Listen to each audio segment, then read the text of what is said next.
Namaskar. Hello and welcome to P Guru's channel. I'm your host SREE IYER. Joining me today, as always, is General Ravi Shankar. We have some stunning revelations, sensational even. Let's welcome the good General. Namaskaram, sir. How are you? Namaskaram. Thanks a lot, SREE IYER ji. Pleasure to be back on P Gurus. We were there day before yesterday, but look, after what the air chief said, and we had to speak this. Sir, you have a small presentation to present to our people, and I yield the floor to you. And maybe I'll have a few questions after that. Over to you. Yeah, definitely. Right. What SREE IYER ji said, the whole story is simple. Look, on 10th May, Op Sindoor, why didn't Pakistan use their nukes? It's a question. Right? Why didn't they, after all, they claimed that they down some 60, 100 or 600 or 6 or whatever number of Rafales and all. After that, they claimed victory. They should have said, then we hit their air bases. We know that, they know that. Then why didn't they respond with nukes? No, they said, no, they got first strike capability. You do anything and we'll nuke you to, wherever. Kingdom come. Kingdom come, Allah come, whatever it is. Because everything in the name of Allah only there. That's their God. All the best to them. So why didn't they use it? And I had my own theory about this. But I've spoken of it. It's not new, but I've spoken of it in parts. But today I thought I'll concentrate on it, and especially when SREE yesterday spoke, so can we discuss this? I said yes. Now that our Chief of Air Staff has come out with actual numbers and what kind of aircraft and all that. Now that confirmed what my theory was, right? And I'll put it across to you. And then, yeah, fine. We'll take some questions if time permits. There's going to be a short presentation. Yeah, can we have the thing? Yeah. So, what stopped Pakistan from using their nukes? So let me go over one by one, because unless I put it structured, you'll not understand. Look, this is a photograph which came out today of Murid Air Base, right, by Damon Seaman, Defstra or something like that handle. And you look at the Murid Air Base to what he shows today in the picture to what was shown earlier. There's a difference. There's more damage than we thought actually. As per this picture, there were 2-3 places Murid Air Base has been hit, and very precise hits, mind you. So actually, what the story is coming out is that the damage suffered by Pakistan is far more than what we had imagined earlier or assessed earlier. It's extensive and it's slowly coming out in layers, right? It's not. You don't get a full picture, but the picture is slowly developing. And if the kind of thing is there, my view is that Pakistan had no capability to respond with nukes. Look, this is Op Sindoor. Not many of us have framed it this way. It is 9 I'm going full screen. You can continue talking. I'm going full screen. Go ahead. It's 9 plus 11. 9 terrorist bases and 11 air bases. So it's there 9/11. They talk of nonsense, bloody 6 or 7 Rafales or something which they've shot. Which they have not shot. But this is actually on ground. 20 targets taken out. Thank you. In a matter of 4 days. And pretty extensive. Just to remind people, to give a refresher, look at this clip. Okay. All these clips, have a look so that don't think it is gone. Whether it's Noor Khan, where the main command center, that's gone. Right, Rahim Yar Khan, runways just got repaired recently. Sakar. Okay. And you take it, Bolari. You see this, okay, Jacobabad, main air base. Thank you. Okay. And this is all absolutely clear what happened. The bases were hit very badly. On that, there's no doubt at all. Now, okay, this is the thing, right? But then, importantly, yesterday the air chief gave a press conference and a lot of things about what losses Pakistan has suffered has come out. It's come out so much that even the Mandarin press in China has started reporting. I'm not this thing, but that's not the thing. But let's listen to the damage which has actually happened. Which the air chief has laid it on the table. So I'll play it and I'll stop where it matters. Okay. Yeah. As far as Pakistan losses are concerned, I think it was very clear. It was clearly spelled out in the initial debriefs also that we have struck a large number of their airfields, and we struck a large number of their installations. And what we have gathered from whatever end reports we have got is that on ground, because of this strikes, there have been radars at least 4 places, command and control centers at 2 places, runway, of course, damaged at 2 places.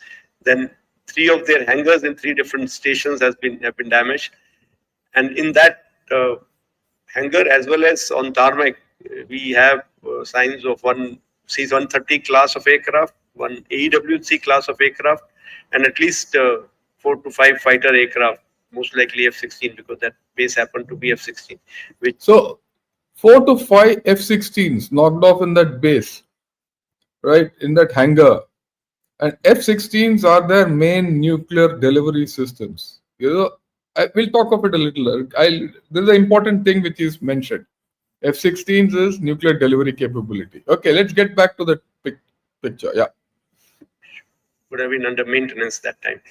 Along with that, one SAM system which has been destroyed. So these are the strikes that the destruction that has taken place on ground by our strikes. And as far as air defense part is concerned, we have clear evidence of one long-range strike which I talked about, more than 300 kilometers, which happened to be either an AWNC or a SIGINT aircraft. A long-range strike. That's the longest recorded strike so far of a AEW or a SIGINT aircraft at about over 300 kilometers. And after that, my guess, I won't say my guess, I'm very sure the Pakistan Air Force stopped flying. They didn't fly. Period. Thank you. Okay. They didn't fly on the night 9th, 10th May. That's when the strikes took place at midnight, and right. But what this happened, this long-range strike of the SIGINT aircraft, which the air chief is talking, happened the previous day on 9th May. Actually, from 9th afternoon onwards, they stopped flying. And they were planning, वो उसने ना बोला जुम्मे के बाद हम fire करेंगे, ये वो एक बड़ा ऑपरेशन करना था. शाबाश शरीफ in some speech said, वो बड़ा ऑपरेशन तो कुछ हुआ ही नहीं, अब क्या कर सकते थे, कुछ किया ही नहीं. Okay. Along with that, 5 fighters, that high-tech fighters. So he's also talking of 5 high-tech fighters in air defense when they were flying were taken off. After that, I don't think, 9th evening onwards, I don't think the Pakistan Air Force flew. They were grounded. And in midnight, these F-16s were hit. Once that F-16 base is hit, it's thank you. And I'll explain it a little further, because all this is direct correlation of Pakistan's nuclear capability. Between F-16 and JF-17 class is what our system tells us.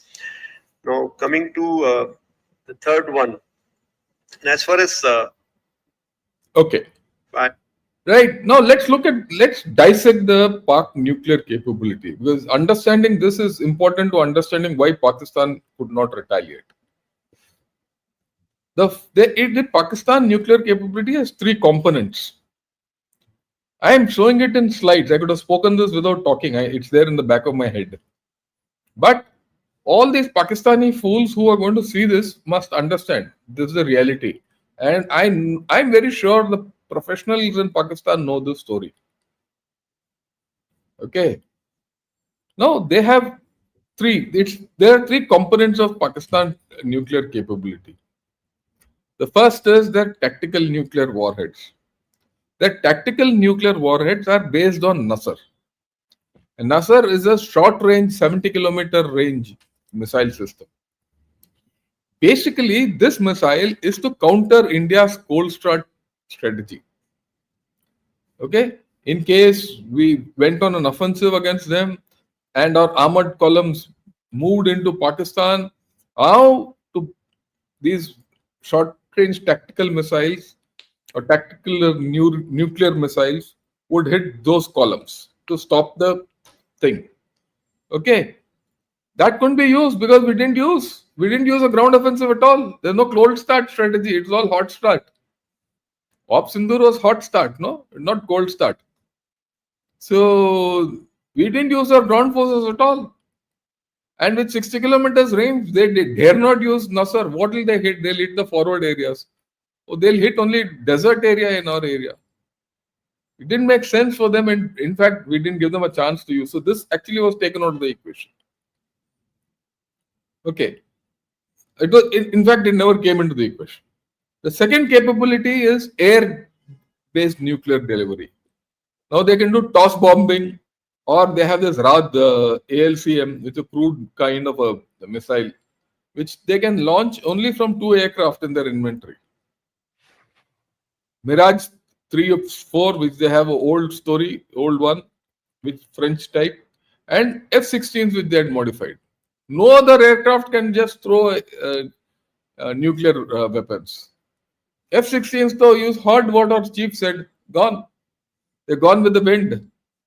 Now, if that is the case, end of story, you can't put them up in the air, so that was grounded. Okay, and then not only that, please also understand, simultaneously, our air defense had hit 5 aircraft, downing 5 aircraft in the air. It's not a joke.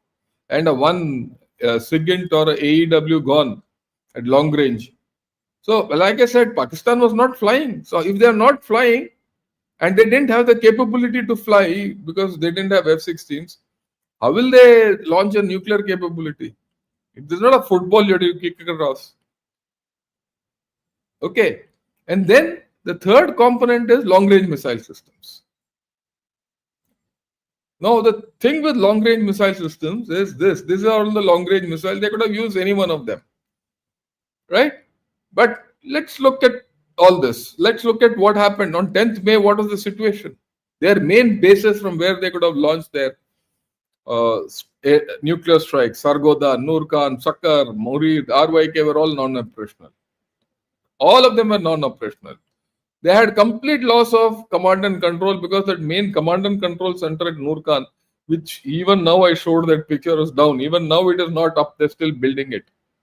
6 months after the whole story. Many of their RYK, Rahim Yar Khan, which is their forward base and a very critical base for everything, just came back into use last week. Till last week it was off. The runway was being repaired. Okay. Main bases from where air-launched nuclear weapon systems could be thing were down and not operational. They couldn't pass. Because their Air Force radars were hit. Their air defense radars were hit. All those, what the Army Air Force chief said. Complete loss of command and control. You don't have command and control. What will you pass instructions? Nuclear weapons are just not tossed away by anyone at any this thing. There has to be a national command authority.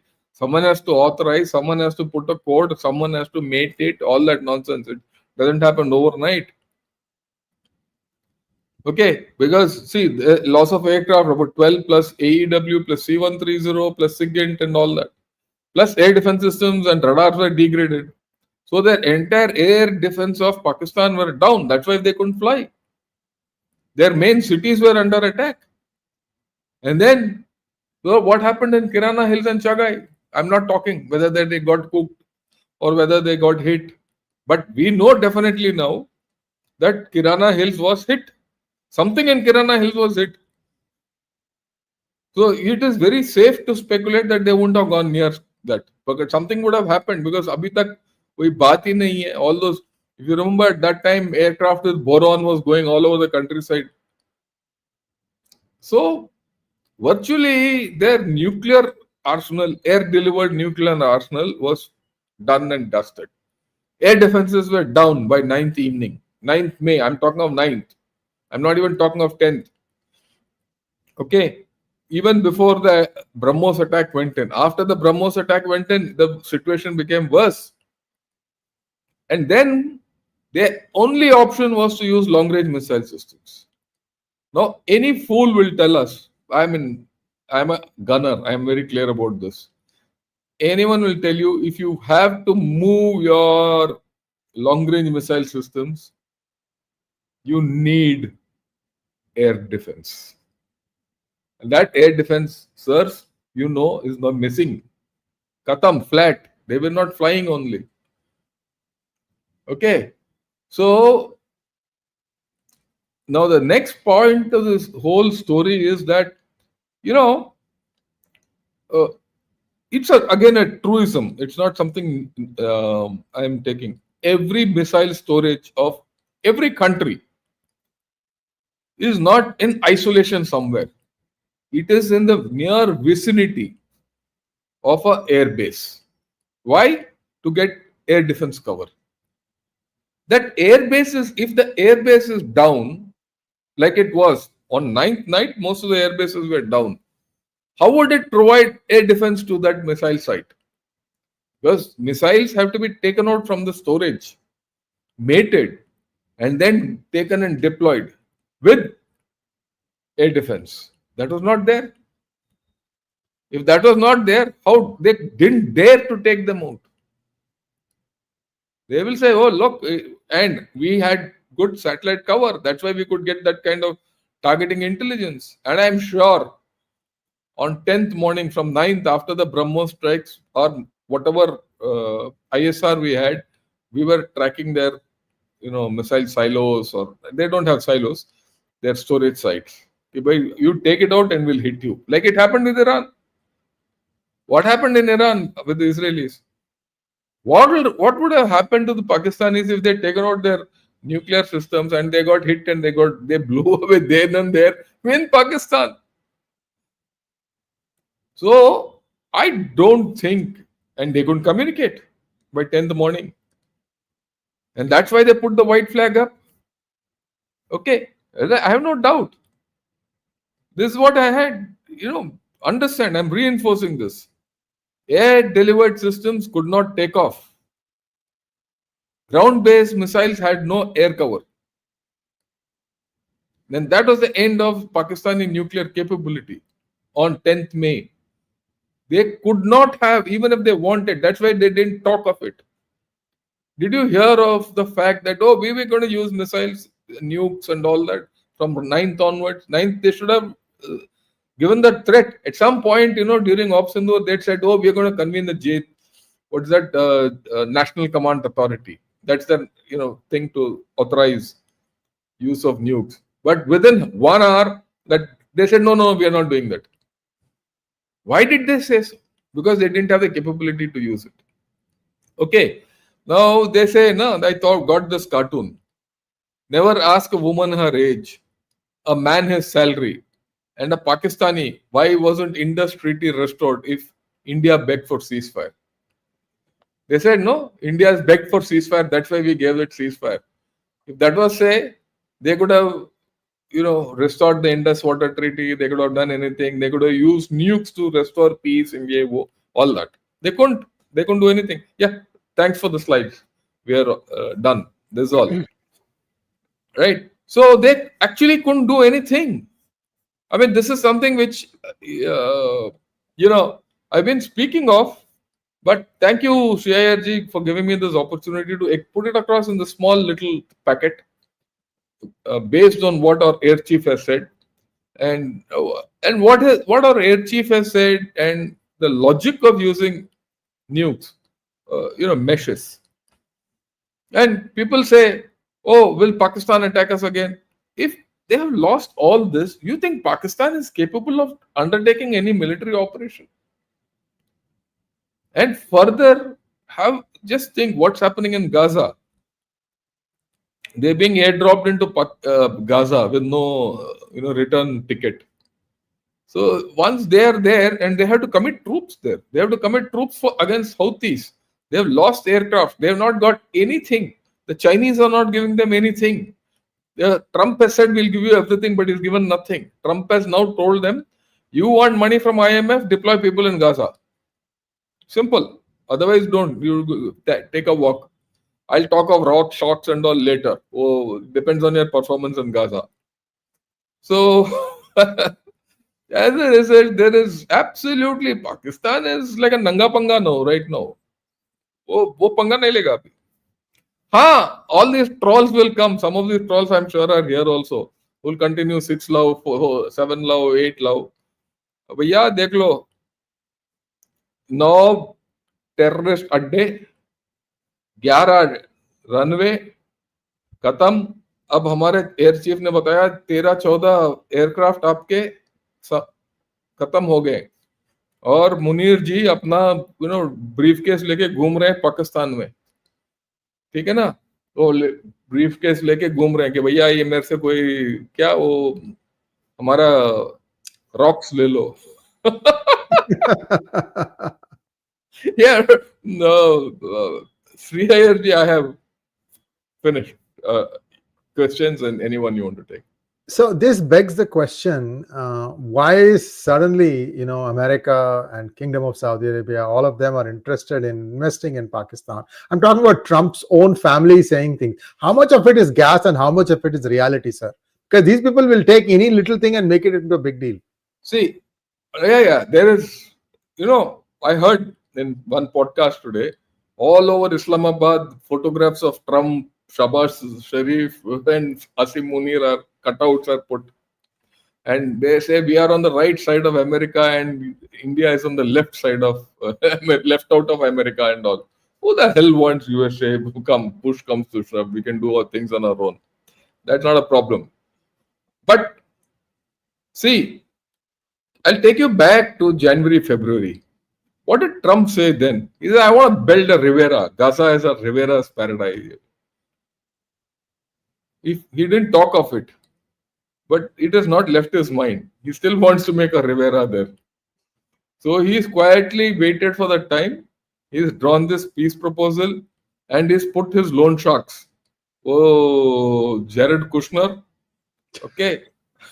And that ace villain from Britain. Who's that guy? Who's that? Tony Blair. Tony Blair. Oh, he's the guy who led George Bush into that second Gulf War, saying there are weapons of mass destruction and all that. I fabricated intelligence to that effect. So both these guys are going to be put in Gaza. And you see, the plan is very simple. Okay, by you make Gaza, reconstruct Gaza. Okay, under Trump, all Trump towers will come up. The labor is with Palestine. The Palestinians will be the labor, free labor, give them food and all, rehabilitation, and they'll build. Okay, money is from Arabs. And Pakistanis will be the security guards there. Neat plan. This is the Trump plan, as far as I'm concerned. And Trump plan decoded in 2 minutes. So Pakistanis are not being told you do all this, otherwise you don't get your next tranche of IMF. And this threat I didn't get from my head. I got it from Khurram Hussein's op-ed in Dawn yesterday. This is something I got from Dawn. Okay, this is what they're saying. So that's it. The happiness there. And he will say, yeah, I'll invest in oil, I'll invest in this and that, all that. So this fellow went and took his briefcase and showed him all those, what we don't know what those colorful stones were, where he got them from. End of story. That's it. He's not going to get, USA is not going to do anything. I'm very sure. And the Chinese are pretty upset about the whole affair. 3D printed. Yeah, you can show that photograph with, him showing those rocks to, Munir on the rocks, yeah, with his briefcase. Rocks.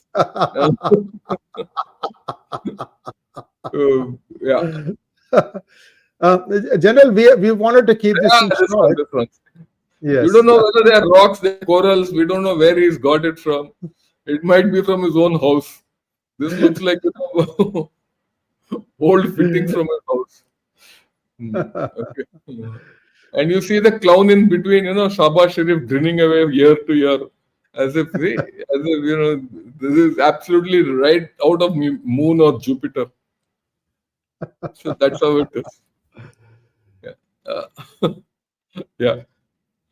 So let's continue this conversation. Maybe a couple of months down the road, we may have to revisit this, because there is still a few more things that these people think they have, and this is not something that's going to go away so easily. Also, I'm still curious as to how Pakistan has weaved its way into the Republican think tanks, like Project 2025 and other things. We've been talking about that, and India needs to do some work there in terms of getting its objectives also met. India is reacting, whereas Pakistan knows what the Trump administration is very simple. See, Pakistan was the darling of USA. Yes. Right from the days of the Baghdad Pact, CENTO, SEATO, this is not new. Pakistan has been a non-NATO ally of USA. It still is a non-NATO ally of USA. Pakistan has been with the USA right from the days when the time that Iranian PM Mossadegh was assassinated. Whatever happened in Afghanistan, 2 Afghanistan wars, they were friends, they were partners. They were partners in Bangladesh, East Pakistan, in the genocide of Pakistan. After all, it was Nixon who shielded Yahya Khan those days from that genocide. Right? They didn't like India. They loved Pakistan. Right? And after that, it was they who encouraged Pakistan for everything. So, and Pakistan has got deep roots in USA. I mean, we have to grant it to them. 70 years of friendship, and across parties, bipartisan approach. The thing for everyone, their darling country was Pakistan, Pakistan.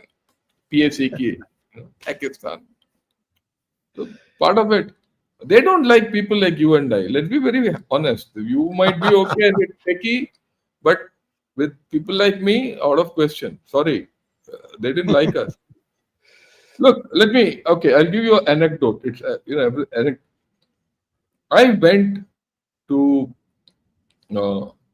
USA to do a course when I was a brigadier, and I went to do a course which had reopened after 9 years. The last Indian had gone 9 years before that. Right? Only one guy, and before that, none. So effectively, I was the second guy to go there, do that course. Oh, so when I went there in a naval postgraduate school, they were very fussy with what I do or not do and all. And I saw these Pakistanis floating around.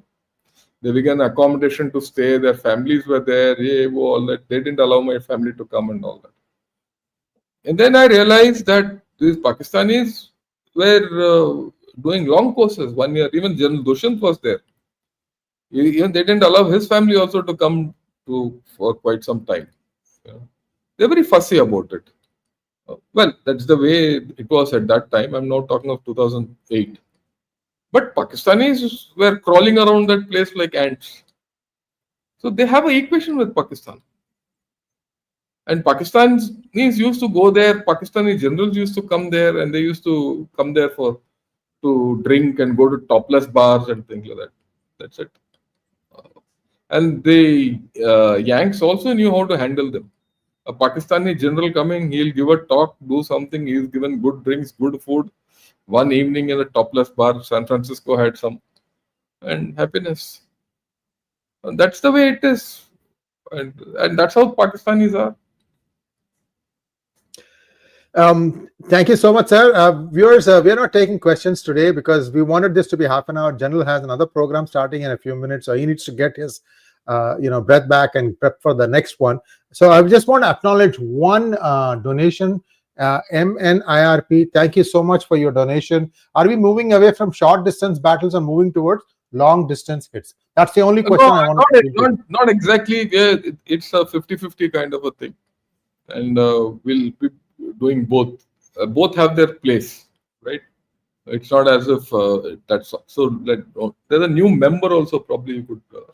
Oh yeah. We'll take that up. Yes. Thank you so much, Sandeep Rajhans, for becoming a YouTube member.